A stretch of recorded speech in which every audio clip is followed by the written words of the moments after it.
to turn this over to Bill Lohmann. Thank you, Betty. And now your hard work begins to advance the slides for me. Let's see. Well, thank y'all for coming. I'm going to talk about David Nichols, but first I'm going to start with a little background on what I do and how I came to go to Tangier in the first place to write about different things over there, including David.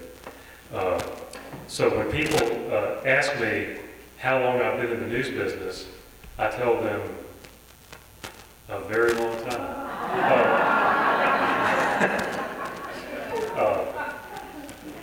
So I actually was a paper boy, but not exactly right in that picture.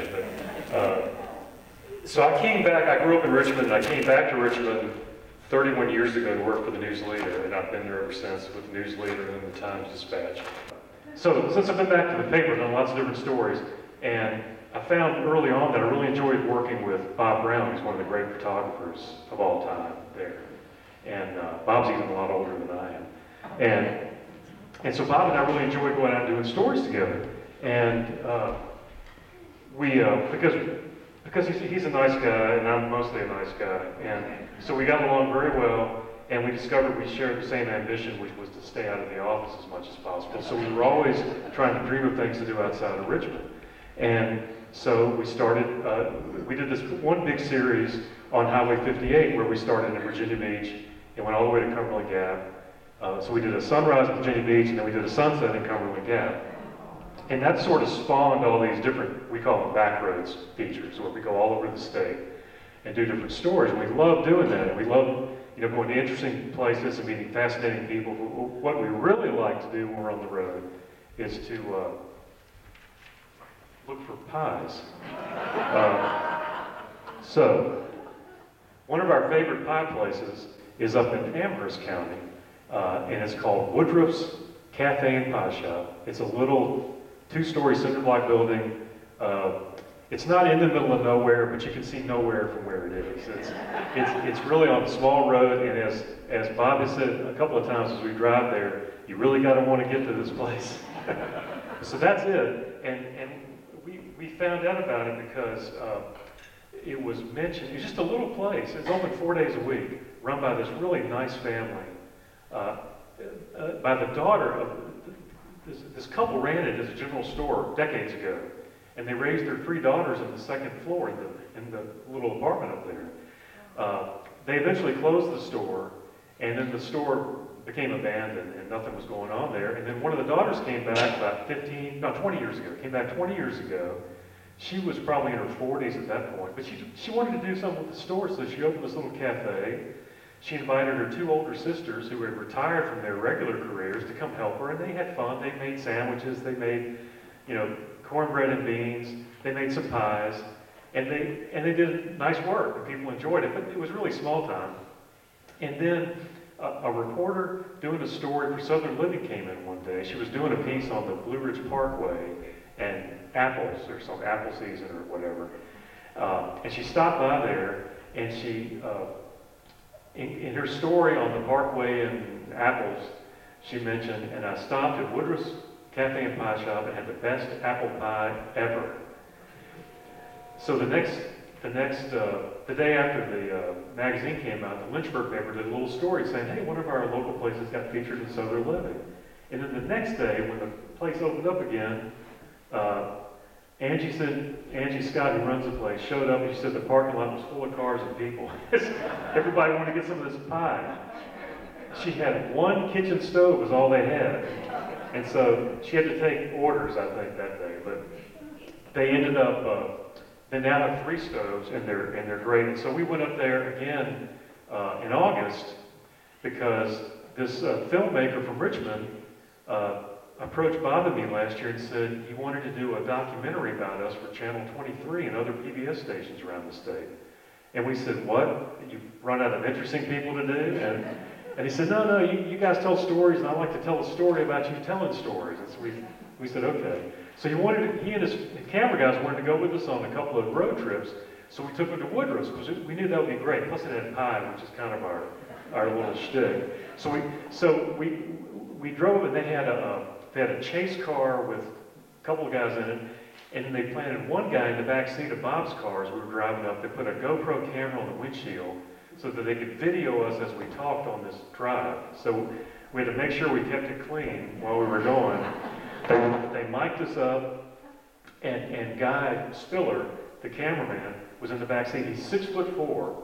He's cramped in the back seat, kind of monitoring the audio and the video, and he's trying to stay out of the picture. So when the video shows Bob and me, he's like down in the back seat. So he's been cramped in the back seat, quiet as a church mouse for 50 miles. We pull into the parking lot, and I instinctively read out loud the sign, and I say, fresh peach shakes. And we hear this little voice from the back seat say, awesome.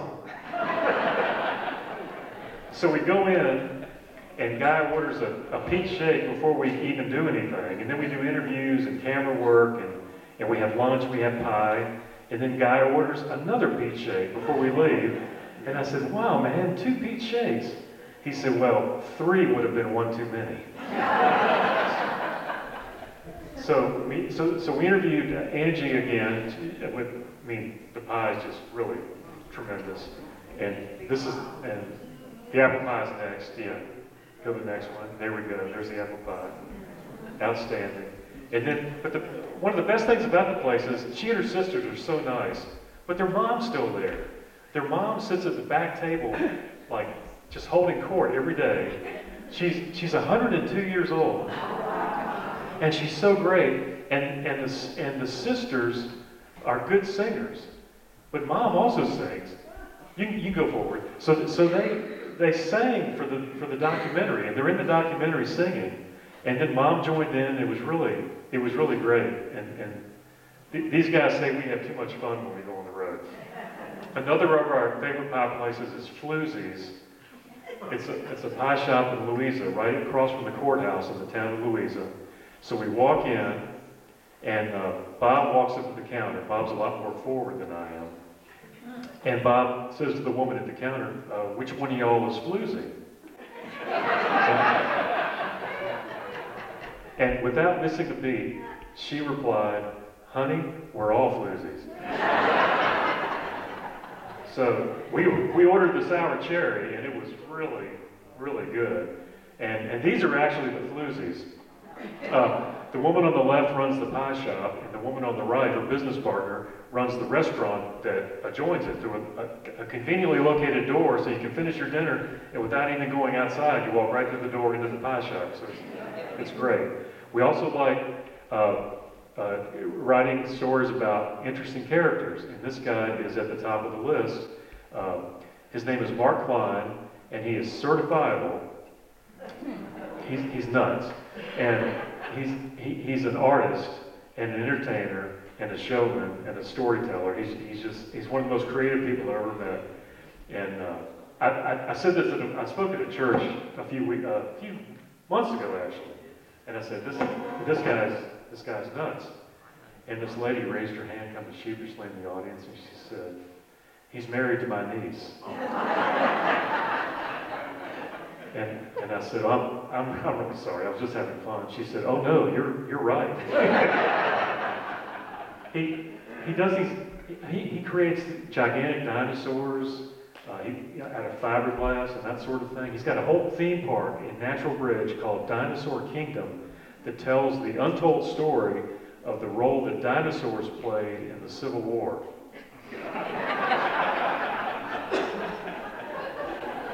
About 30 seconds in that place shows you why it's an untold story. But it's just goofy enough to work. He does all these April Fool's pranks. He sent me a picture today that he did today. I haven't had time to look at it. But every year he does some sort of April Fool's joke. And this was 2004 April Fool's joke. He built a replica of Stonehenge on a hilltop just outside of Natural Bridge. And he made it out of beaded foam. So he called it Foamhenge. And he thought he'd probably take it down in 6 months, but people kept coming and stopping to look at it and take a picture next to it. And so he left it up for 12 years. And then Virginia State Parks took over Natural Bridge, which I think was a good thing. But this property was that the phone hinge was on was part of the state park property. So the state park folks very nicely asked him if he might be able to find a new home for it. And since it didn't really fit in with the mission of state parks, so he found a family up in Fairfax that bought foam hinge and moved it. He helped them set it up just right so that the sun hits it just like the one in England. And it now resides on their farm, and the public can go visit it because they have different events and festivals at this farm. So another year, last year, Mark's April Fool's joke, he put bugs all over Buena Vista. So this was a big spider he had on a loading dock in town. And so we took the documentary guys to see him because he was too good to pass up. And they were taking video of him as he demonstrated his stationary bicycle that he said he rides at the end of the day.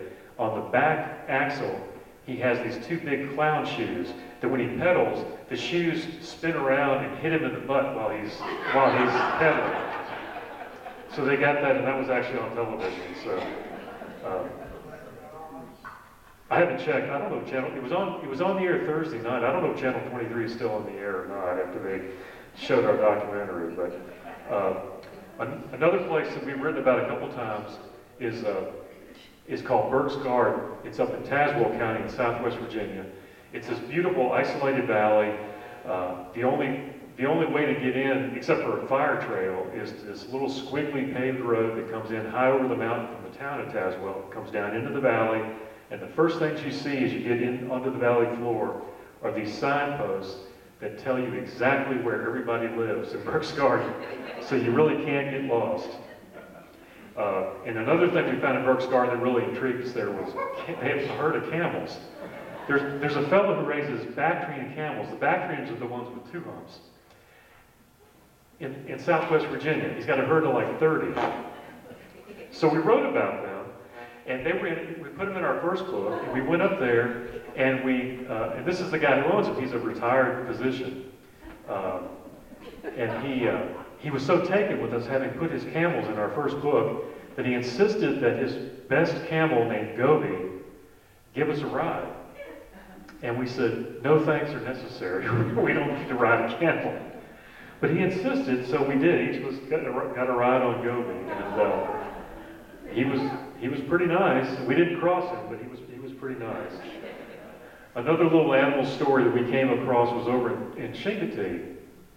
We were doing some interviews on the Eastern Shore, and we were in Chincoteague between interviews, and just driving around, and Bob's looking for anything to photograph, anything that looks good. And we were on this dead-end road, and we drove by, and there's this table right next to the road with all these whelk shells on it, and there's a sign that says all shells 75 cents. There was nobody there. She wasn't there then. And this little money box, a little honor money box with a notice that says, please leave your money in here. All proceeds go to spay and neuter stray cats in the community. We thought that's kind of a quaint thing. You leave your money box out on the street and you're selling shells. And so Bob was going to shoot a picture, and I went up to the house to see if anybody was home, and she was home. So she came out to talk to us. She was thrilled we were going to write about this. And she's telling us about the shells and collecting the shells out on the barrier islands and about the cats. And right about then, this cat trying to make a getaway before they raise any more money for spaying and neutering. Just kind of strolls through the background, trying not to be noticed. And then it's about this time we hear this loud screech from the side of the house, and she's got these two macaws in the cage next to the house. We went, whoa, we about jumped out of our shoes. And she says, oh yeah, they kind of scare the bicyclists when they come by too. She says, let me introduce you to one of them. He's very talented. He can sing Old MacDonald Had a Farm. And we said, wow, hold on right there. Bob got out his camera so he could shoot video, because we knew if we get video of a bird singing Old MacDonald Had a Farm, we're going to go viral with this thing on the internet, you know. So he got all set, and he said, okay, hit it. So she did whatever she does to prompt the bird to sing, and the bird didn't do anything. And then she tried something else, and the bird's just sitting there looking at her. So then she sang the first line, hoping the bird would join in, and he didn't. And so then she sang the second line, and the bird is still just sitting on her arm, staring at her. So what we ended up with was a video of this woman singing "Old MacDonald Had a Farm," and we did not put that on the internet. But the funniest thing was we're sitting there laughing that this bird has taken advantage of all of us, and I leaned over to clear my throat and cough, and then the bird leaned off her arm and coughed. So the bird, I should have been singing because the bird was following my lead. Anyway, and so we also like places with interesting place names. So we like the boomtown of Dot, which is this little community, and that's being generous, in Lee County in Southwest Virginia. We'd seen Dot on a map, and we knew we wanted to write about Dot. And so we were out there doing our series on US 58, and we got to Dot, we saw the sign, and we said, whoa, we made it to Dot. Let's see what's here, and then we'll interview people and everything. And we kept going, and we didn't see anything. There was a gas station, and there were a few scattered houses, but nothing else. We kept driving. Couldn't even find the sign for traffic coming the other direction. We never saw the end of the town. So Bob said, well, we did something wrong. Let's go back to where we saw the sign. So we went back to the sign, and that's where the second sign was right on the back side of the same post. So when we went back down there, Bob had dreamed up this idea that captured the essence of Dot in one image. So I had to find someone to help us out, and so I enlisted the help of Bill Shelburne, who was a retired school teacher who lived in the area, and had to explain what we wanted him to do and who we were. And he laughed. He said, "I'll help you out." So we met him down there when we went back, like at sunset one day, and he drove his pickup truck over and brought a 10-foot ladder. We set the ladder inside the truck, which was parked right next to this tall signpost. We gave him a little mirror we bought at the Dollar General store down in Jonesville. And Bob stands on top of the ladder with a flash to light up this side of the sign. His camera's on, trying to get the whole thing with his hand. And Mr. Shelburne is turning the mirror just so we can get the sign. It's very hard to get that image in there in the mirror. And I'm standing in the truck holding the ladder. And that's the shot. It'd have been a great shot from across the road at this circus going on, but people did see us because traffic's going up and down 58. We were in some diner the next morning, and we heard these people in the next booth talking and saying, "I drove through Dot last night and I saw the doggonedest thing. There was this old man standing on the road with a mirror, and there's these two boys in the back of a pickup truck doing something with a ladder." And then I guess they thought they recognized us, and one of them said, "Was that y'all?" And we said, "No, that wasn't us." And then since we did Dot in our first book, for our second book, we went to Speck. And because we found that the Speck was this little place in Botetourt County, between Roanoke and Lexington. And we didn't know anything about it, of course, but we thought we'd stop there on our next story trip to Southwest Virginia. And so Bob, who covers the General Assembly, was down there and looked up the delegate who covers that area, named Terry Austin. And he asked Terry what was in Speck. And Terry said, "Well, not much. Used to be a railroad stop, and used to be a mining operation there, but that closed decades ago." And he said, "There's a few houses, train didn't stop there anymore. Not much there. Why do you ask?" And Bob said, "Well, Bill and I thought we'd do a little funny story and stop at Speck on our next trip down there." And Bob said, "Is there a sign there?" And Terry said, "Not yet." So when we went down there in 2 weeks, there was a freshly painted Speck sign, and we got that done, which is all kind of a roundabout way of saying this is how we kind of came to Tangier to start with, because Tangier was just an interesting place. I'd never been there until 2003. When another photographer and I went over there to do a story on the high school. Oh, I'm sorry, maybe do crabs first. Crabs, and of course, since they have crabs, they also have crab cakes, which are pretty good. Those are some crab cakes we had at Lorraine's little restaurant over there. But the first story I ever did on Tangier involved the high school prom, which was interesting to us because. Of course, the school over there is, I think it's the last public school in the state that has K through 12 under one roof.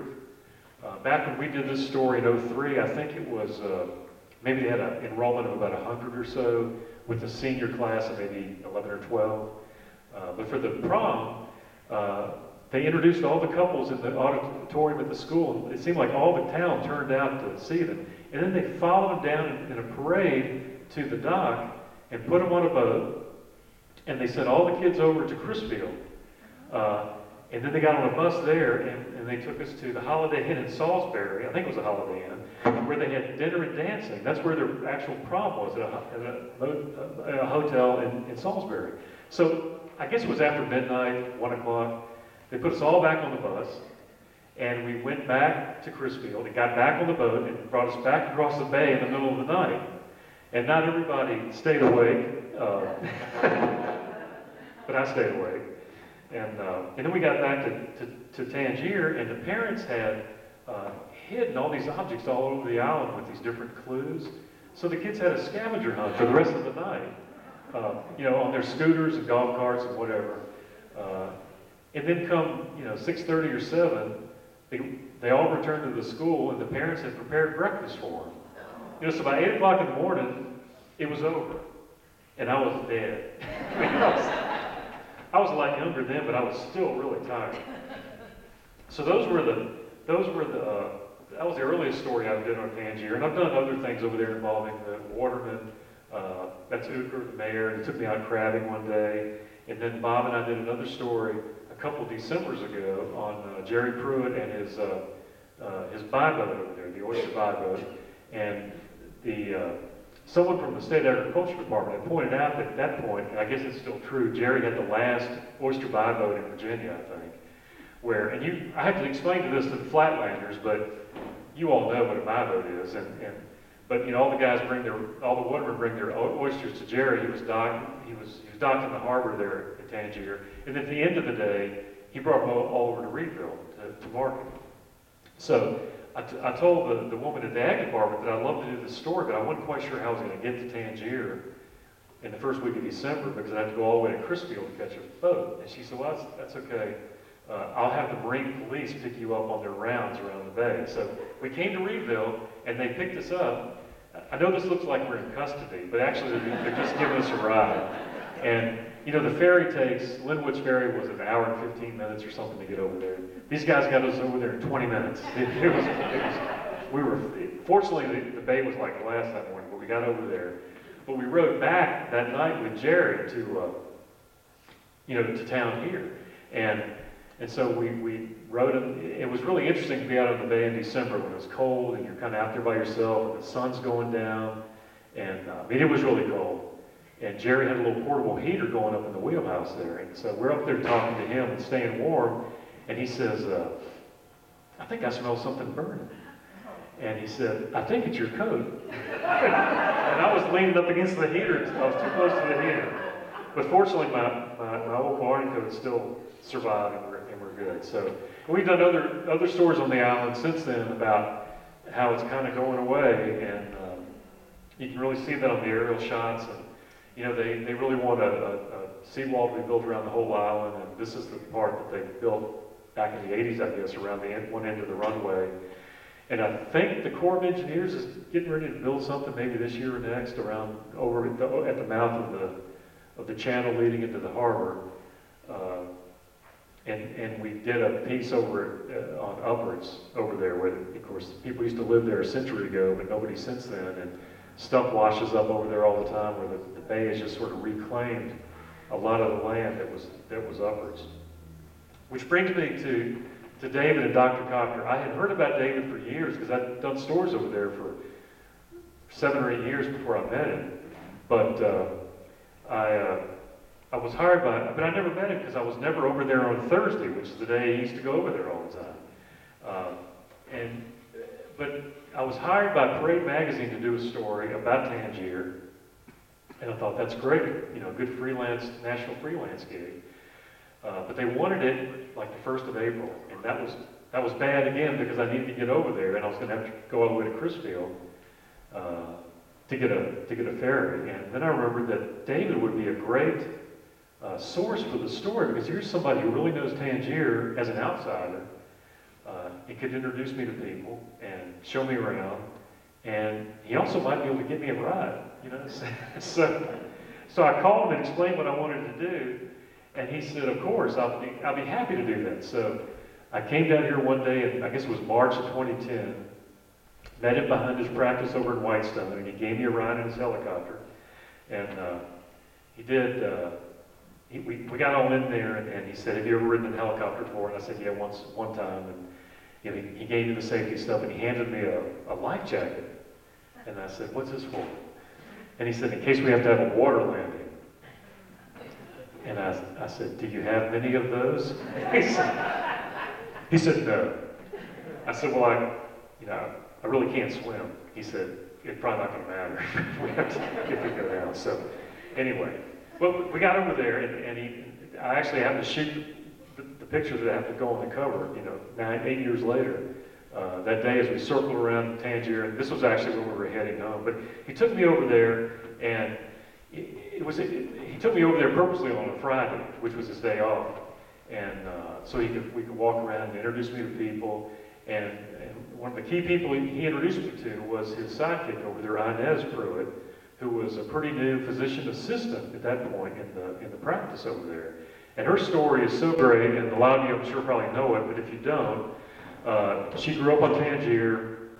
She used to tag along with one of the doctors who came over from the Eastern Shore when she was a little girl, and she really liked that. She kind of grew up thinking she might be a nurse, but she got into high school, it kind of faded into the rear view mirror, and then when she was a junior, she actually dropped out of school to get married.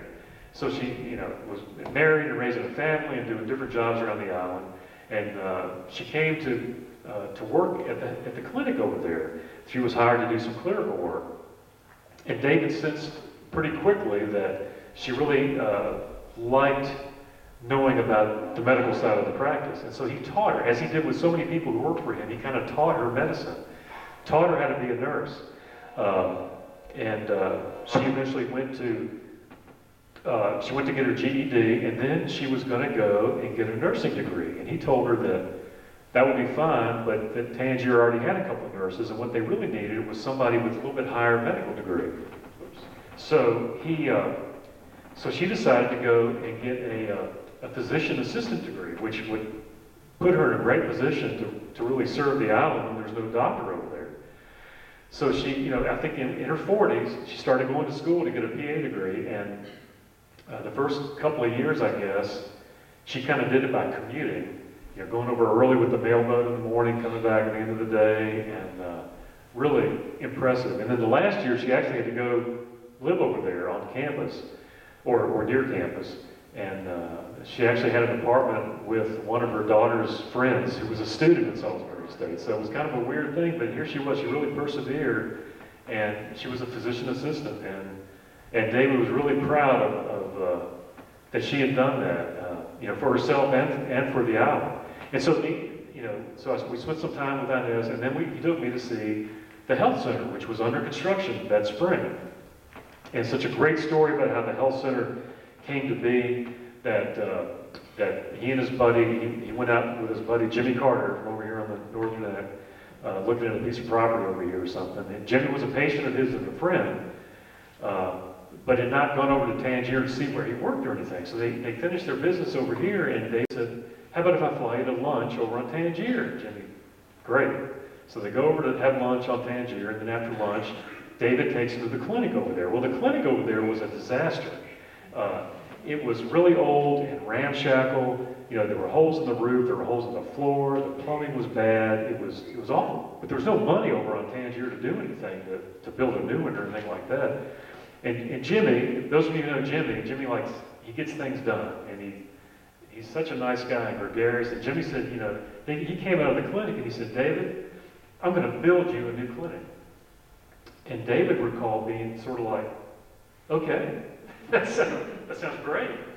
And then Jimmy said he got back to his home that night and thought, what have I promised I was going to do? He didn't know how he was going to get that done.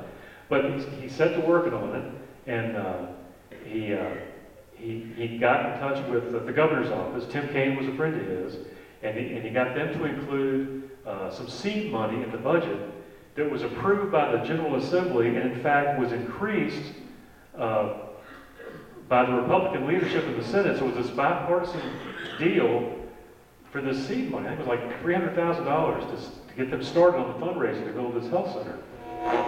And then Jimmy got some federal grants.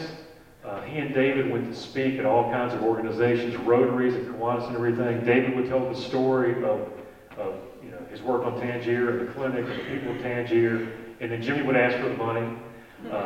He got some really big donations from heavy hitters, and they raised more money than they needed. It was really amazing. And so the money that was left over from the construction fund, they put into an endowment that now pays for the upkeep and maintenance of the place, and supplies and stuff like that. So it's really a great thing for them. So this was an early, and this was like when Kane went over when passed the bill passed the General Assembly that planted the seed money, and then during this whole process, of course, they're trying to promote Tangier, David, and trying to raise awareness of what's going on over there. So one day, Jimmy said someone in his office said they had noticed on the network news the night before that some doctor in some place had been awarded the Country Doctor of the Year award, the National Country Doctor of the Year award.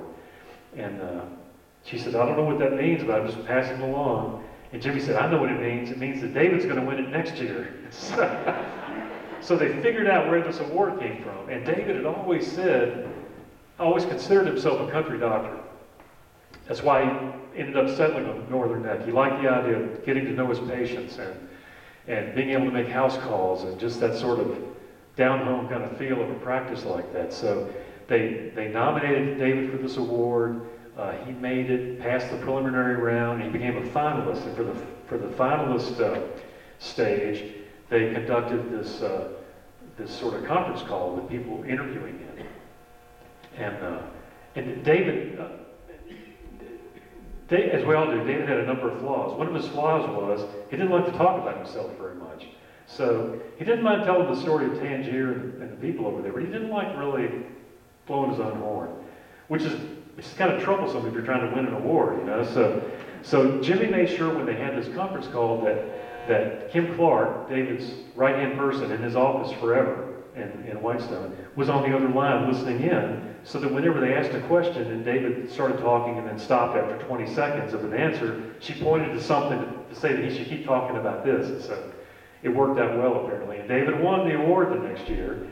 And then after he died, and they came to the dedication, the same company outfit that presented this award, they posthumously, or not posthumously, he was still living at the dedication, they presented him with Country Doctor of the Decade award. So he did all right. Jimmy did okay getting him pumped up nationally. And then they had the groundbreaking for the health center, and then of course the health center was under construction. And I said, well, this is such a great story that I would love to come back right before it opens with Bob Brown to do a big piece for the Times-Dispatch about this health center, what it means to the island, and this and that. And he said, that's great. I'm happy to fly over for that.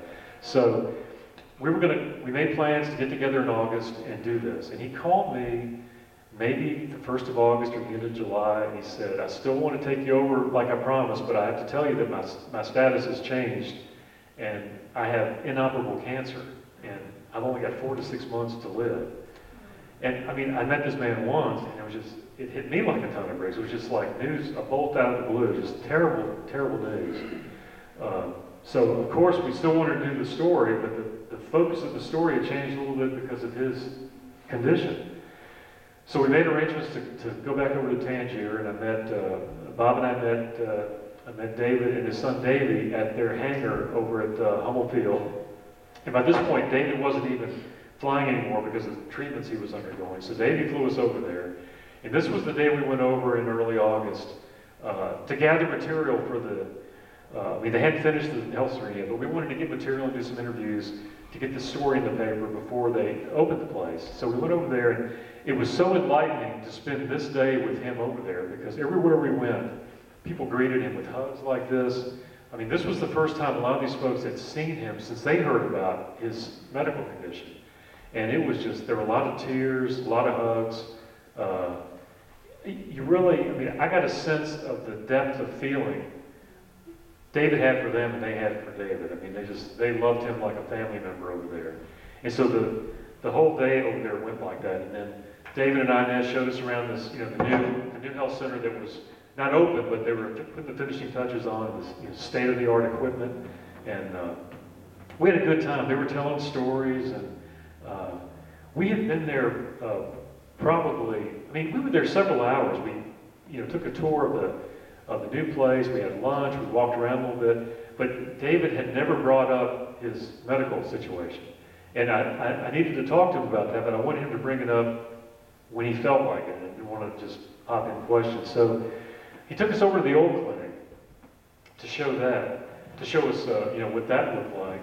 And we got in there and we sat down there and started talking. And he started reminiscing about his work over in Tangier and how much he was going to miss, even as bad as this clinic was, how much he was going to miss being in there because it held so many memories for him and all the friends he made over there and the people he had helped. And that how he was so sad that he was not going to be able to practice in the new place, that he really had such a large role in building, but he wasn't going to be able to practice medicine there. And he got a little teary and he was talking, then he started talking about dying.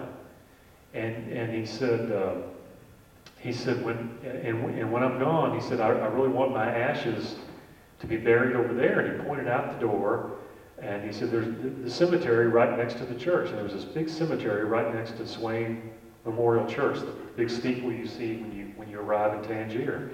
And this even caught Inez off guard. She had not heard him say that he wanted his ashes buried there. And the people over there that heard this, I mean, they were kind of stunned. I mean, they knew he loved them, but he had he had never lived on Tangier. He wasn't from Tangier. He was from Canada, of all places. But he felt so deeply about Tangier and his work over there that he wanted to be buried over there. So then the priority became for the folks building the health center to get it finished. So everybody was pitching in and getting the equipment in there. Folks were going over there. I mean, some of the big donors showed up, and they were over there hanging pictures on the walls to get the place ready. And then they put together the dedication, this big public ceremony on the last Sunday in August in 2010. And it was a huge crowd. Governor McDonald was there. Rob Whitman was there. Other dignitaries, elected people, medical folks. It was some event. It also was the hottest day of the century. I think it was 98, and the humidity, the air was still, and the health center actually got its first patients that day, as several people wilted in the heat. But the place was crawling with doctors and nurses, and it was very well equipped, so everybody got taken care of. They just needed to get hydrated. And school kids sang a song, and they unveiled a sign that they were naming the health center for David that he wasn't aware of until that day.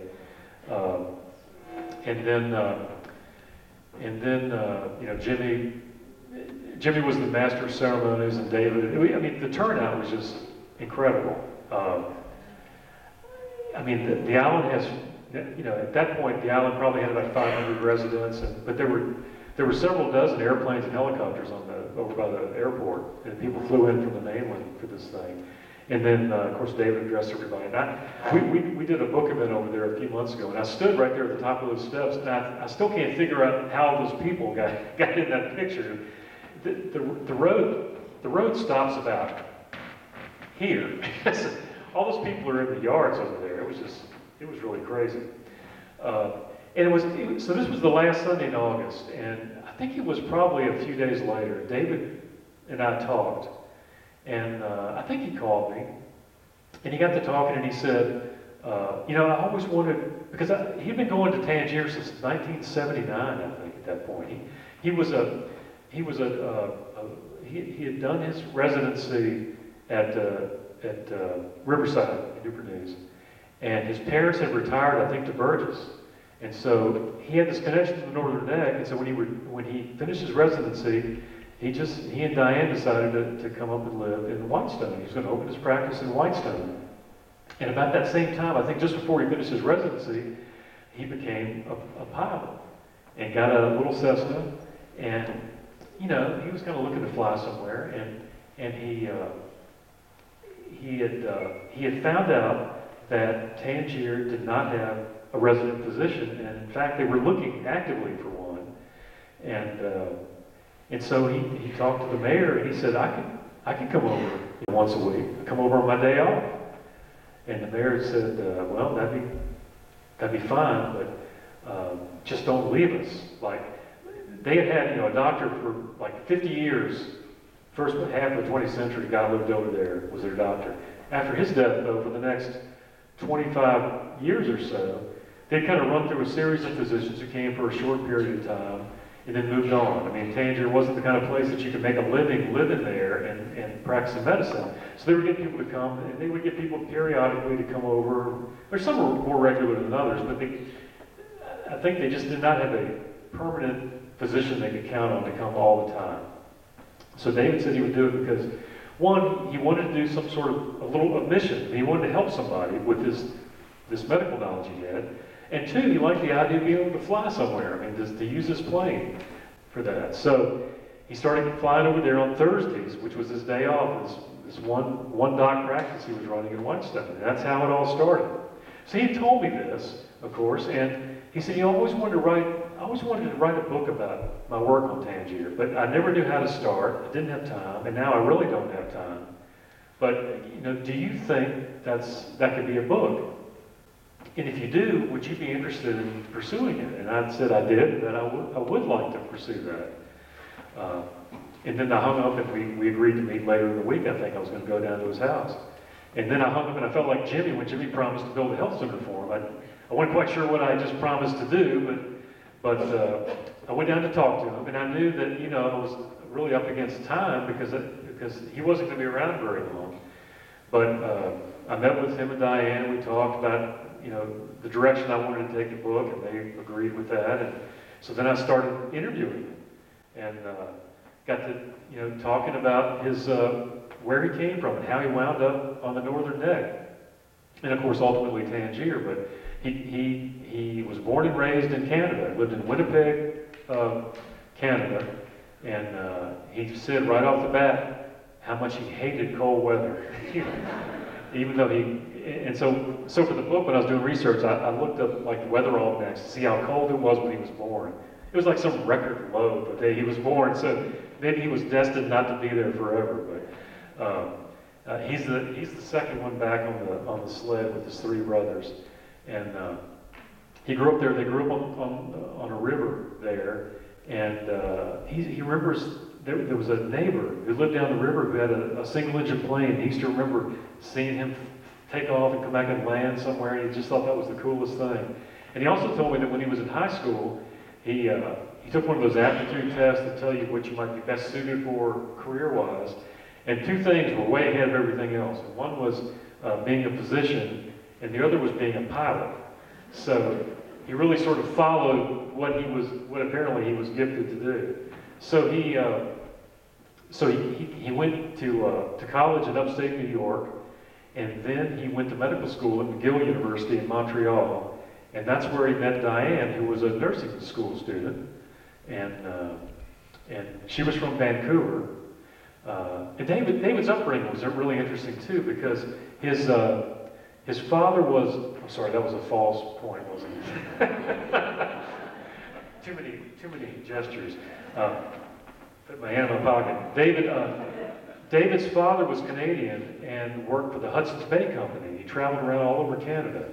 And his mother was from New York, though. She was, so David was American by birth, because his mother was American. But she came from a well-to-do family that sent all their kids, and they managed to send all daughters, sent them all to college, you know, in the 1920s and 30s, which is pretty amazing. And so I think his mom graduated from Duke University. And for her graduation present, her parents had said they would send her on a trip of her choosing. Her older sisters had chosen to go to Europe. She chose to go to Hudson Bay and cruise on a freighter or something up there. And because they had gone up there on a vacation when she was a kid, and she really liked that part of the world. And so that's where she met Mr. Nichols, Peter Nichols. And so that's how they became acquainted. They had this long-distance courtship, and then they married and lived in Winnipeg. And then David ended up going to Cos, New York, McGill, and then down to Riverside for his residency. And it was while he was driving, maybe to Patrick Henry Airport, I think, to put Diane's parents back on a plane back to Vancouver. They had come for a visit. He noticed a sign at the airport, like flight lessons, $25 or something. That's how he got into flying. He took one of those lessons, and that one thing led to another, and he became a pilot. And then soon after he started at Whitestone, he started going to Tangier once a week, every Thursday, and a nurse would always go with him, and he'd fly over there, and they would pack the medical gear in fishing tackle boxes and put them in the back of the plane, and that's how they carried their stuff over there. And of course, this was at the old clinic, and a picture, I guess, from the early '80s with patients over there. So I spent. This book took me a long time to put together. I mean, it was a lot of real life got in the way, and my day job is sort of busy too. And so over the course of these years, I talked to a lot of Tangier residents who were his patients. I mean, they told me these great stories about. Some of them they say David saved their lives, and a lot of it was the way he diagnosed diseases. And they'd go to him with some aches or pains, and he was just relentless in how he would diagnose things and make sure they figured out what was wrong. And one fellow over there, Denny Crockett, used to be the school principal and runs the oil company over there. Denny was telling me that he was having some issues, and he went in, and David thought there was something wrong with his kidneys, but he wasn't sure. Nothing, no test he could do showed anything, but I guess the blood work showed there was something going on. So David sent him to the mainland with specific instructions to the specialist to do these tests, to see if they could find anything. And apparently they did one of the tests and didn't think the other one was necessary and sent Denny back home. And David blew his stack, sent Denny back with a terse note or a phone call or something and told him to do this other test too. And they did the other test, and they found out Denny was in the early stages of kidney cancer. And so Denny said, I wouldn't be sitting here if we just let it go. And he said it was because David persisted in finding what was wrong with him. And it wasn't that David did it all by himself, because David knew his limitations and was not too proud to send them on to somebody else who might be able to help them. And so people raved about how kind he was, how he came to their homes to help them. Inez told me there were times when, like, there was an old person who was, in their last days or hours, and David would even crawl into bed beside him and just console him and talk to him, and just was such a nice guy with him. And he always, whenever he was with his patients in the examining rooms, he said he always made a point of sitting down and talking to him so that he was eye to eye with them, that he wasn't hovering over them like he was pronouncing something about them. He took his time talking to them, much to the chagrin of the people out in the waiting room. But he took his time with his patients. He thought that was important. And he was very dedicated in how he went over there. I mean, even when the weather was shaky, he would drive to, I think they said he went to Smith Point to catch a boat to go over there if the weather was bad. Which I said, well, if the weather's too bad to fly, that means the water's not too good either, right? And they said, well, no, but he was so devoted to them that he said he promised to go over there on Thursdays, and he just felt like they were counting on him to be there. So there were very few Thursdays when he or someone from his office didn't get over there. But they loved him like a brother. The names over there, the surnames are mostly Parks, Pruitts, and Crockett's, and that sort of thing. And David was most proud that they sort of jokingly dubbed him David Nichols Parks. And I said, well, and I know the people of Tangier, they're kind of out there, and they're not so isolated anymore, but they kind of stick together, and they're a little bit wary of outsiders. And I said, well, how long did it take you to really ingratiate yourself with them and feel like you were one of them? And he said, I don't know, maybe 5 or 6 years. So I thought he was going to say like 3 months or something. But when they embraced him, they really embraced him. And so I talked to a lot of his patients over there. I talked to a lot of the folks who worked for him, and they told these great stories about how difficult he was to work for. because he was so demanding and he was a perfectionist. And he would teach them these things and then he would delegate that responsibility to them. But he expected you to do it just like he told you to do it. And so he was a stickler for details, and he always told them that the only reason we're here is for the patients and the patient's care and this and that. And they all believed that, but they said David could have been a little easier on him about some of that stuff. But they were so funny. But so Kim was his first hire, I think. And Kim still works over at Whitestone Family Practice. And then Tess was one of his nurses. And this was David's dog, Teddy, soon after they got him, I think. Tess was one of the nurses I talked to, and I talked to a bunch of them.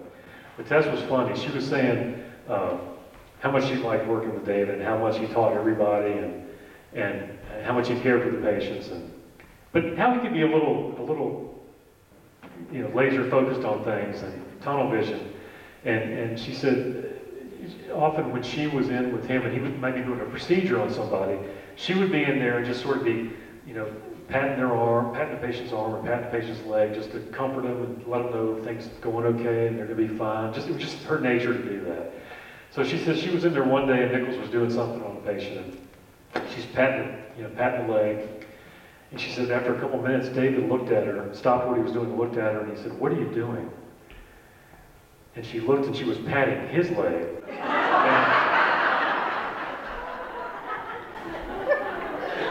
And she was howling when she was telling me this story. I said, "Did David see the humor in this?" And she said, she thought a minute and she said, "Eventually." But so I spent a lot of time talking to the people who do invest and other docs, and it's amazing the people that have come through there and gone on like PAs and nurses and other doctors who have so much good to say about David and the work he did.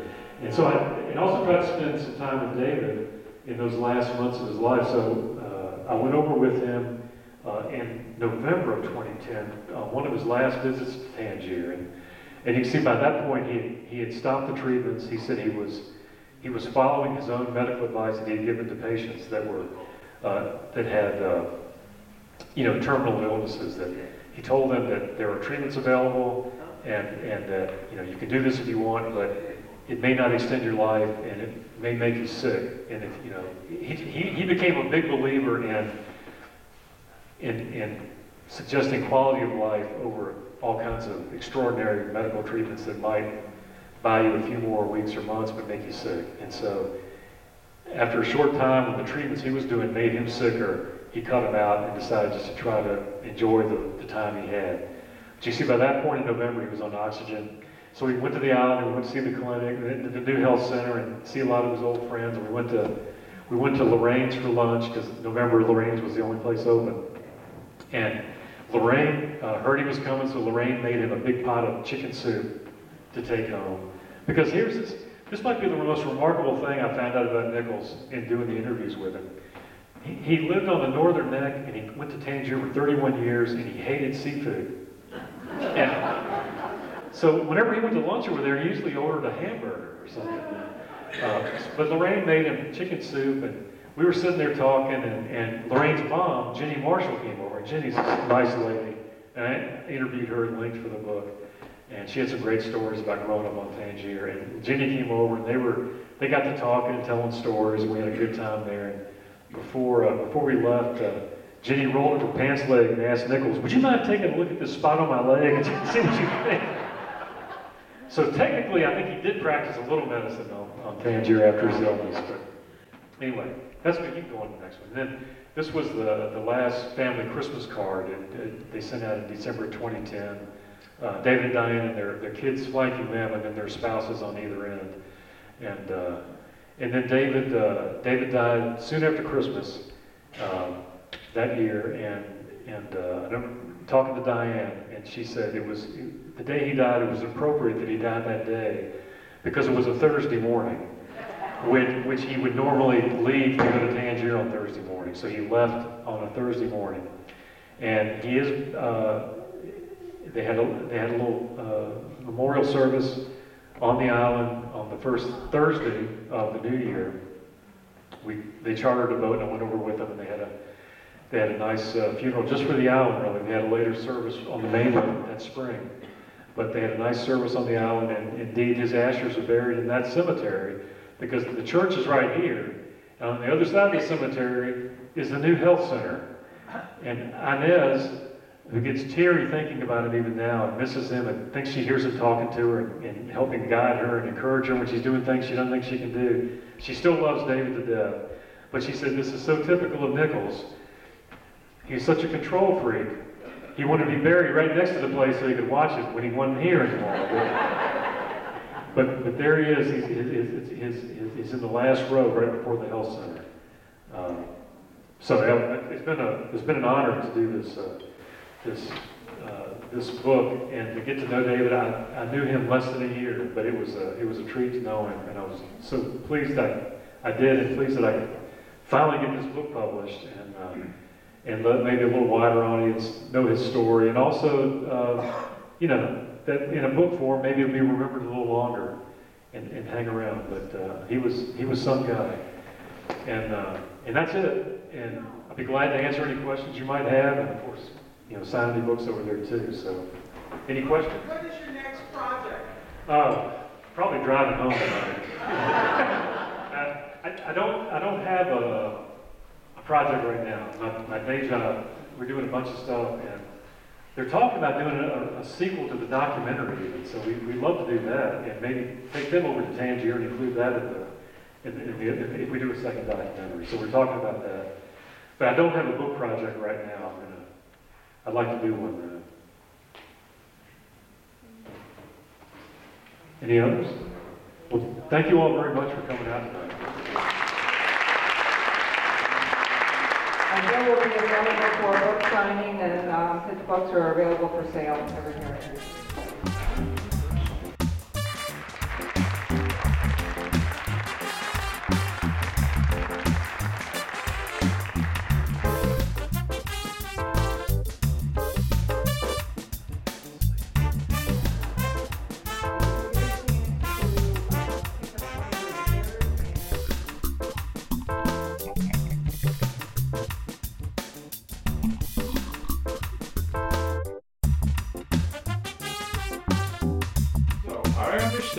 That you used to work for the doctor.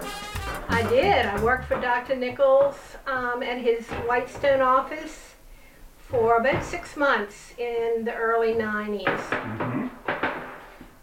This was before he was doing the flights, or no, during? He was going to Tangier, but he didn't have the helicopter at the time. Mm-hmm. He flew just a small plane, and I guess it was a Cessna. Single engine, yeah. Yeah, mm-hmm. And yeah, we flew over there in his little plane. It had 4 seats, I guess. So you actually went over with him? I did. Yes. About how many times? Oh my gosh, probably not that many, but I don't know, maybe 10 times. Okay. I really enjoyed going over there. The people were always so nice, mm-hmm. and I knew a lot of people. They knew me through the Biddlecombe family, and they were very easy to get along with. Nice mm-hmm. people. Yeah. And when was the last time that you went with him in there? Can you recall? Mm-hmm. No, it was probably maybe 1991. Okay. Yeah. I don't even remember. I can't remember yeah. when I stopped working for him. Is there any particular stories or incidents that you recall that were noteworthy? I remember one Halloween we went over, and I don't even think, I went over with Dr. Newman, his mm-hmm. associate that used to go over there. Yeah. He would go one week, and Dr. Nichols would go the next week. And I think it was with Dr. Newman, and it was on a Halloween. Mm-hmm. And it was a terrible storm. Tide was way high, and we used to walk from the plane to the health center. Mm-hmm. And we couldn't walk because there was so much water in the road. Yeah. So they actually got one of the very few pickup trucks to come and pick us up with their equipment and everything. And we went back to the health center. And the girls working in the office were funny because they didn't think that we were going to be able to fly back Yeah. to Whitestone. So they were trying to decide what they were going to dress us up as at the Halloween Halloween, party yeah. that they were going to have that night. But thank heavens the weather and somebody, Dr. Newman did not fly himself. Yeah. But thank heavens whoever it was that came and got us was able to come and take us back. So Yeah. that was a fun time. Yeah. Yeah. Enjoy that. Yeah. Any other thoughts? No. No? Dr. Nichols was very well loved, and I learned a lot from him. Mm-hmm. I was actually I hadn't worked at an office for a long time before. I raised my children and then went back to work, and I worked for him. And you know, in the medical field, things really changed. So I had not done a lot of the things that I was asked to do in that office, but I learned to do them, and I felt like I really did well and enjoyed it. And made a contribution. Hope so. Yeah. Hope so. Okay. Well, thank you a lot. You're Thank you so welcome. much. Okay. You're welcome.